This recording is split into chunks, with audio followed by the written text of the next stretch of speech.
But before that, before we come to Kiss Bazaar, you are also an investor, right? You were trading, as you said, in stocks, on the stock market since the age of 17. But you also started then investing in startups yourself. Your family continues to trust you. Your friends continue to give their money to you. So you set up a fund. How was that experience? Yeah, so like any other Pakistani Indian, you're never satisfied with what you do, right? So you always want to do things on the side. So one of the things that I did on my side, and this was heavily motivated by another brother-in-law of mine, who's a tech wizard based out of the valley. Um, we made our own fund, a fund of about 5 people, a mutual fund kind of a thing. One of them was an Amazon guy, one of them was a Snapchat, one of them was the CEO for Sprouts, which is the largest farmers market in the West Coast. And my brother-in-law in those days was with Google. And the idea was that we would actually all put in about $25,000 or $30,000 and invest in 4 or 5 companies and see how that goes. So this was 2016. Okay.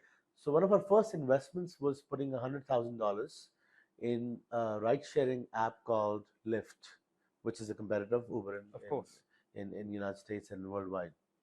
We went at a valuation of 1.6 billion. In 2020, when it went to the markets, it went at a valuation of 9.6. So we should have made 8x on our money. Yeah.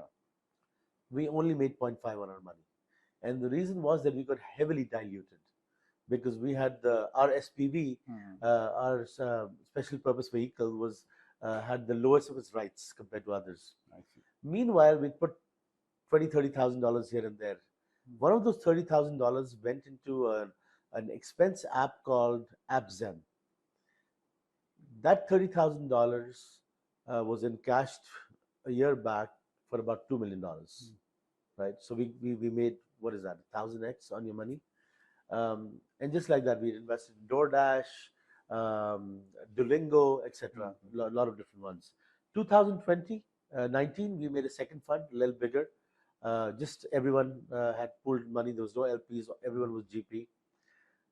2020, we made K3.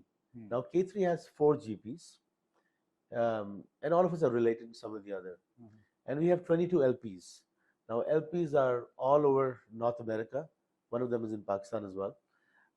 And this was a $10 million fund.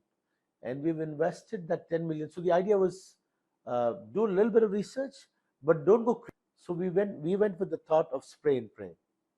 So we invested this 10 million. I think we've done about 9 point something out of it in 158 startups, 16 of which are in Pakistan. Okay. Most of which are in the United States, including real estate startups. I see. Just to diversify the risk. And yeah, and that's how that's how you consider me as part of an investor community. Yes, absolutely. And then somewhere along the line, you came across the BNPL idea. Where did you see this first? Yeah, so remember, we were always doing the installment business in Pakistan on the side. Never really concentrated on it because, first of all, it was not regulated. And this is the installment business for your used computers? For everything. You would do TV, fridge, but small stores across the city. Okay. But being a Canadian, you're always scared of doing the wrong thing, right? So because this is not regulated, it was not even in my name. As one should be. As one should be, yeah.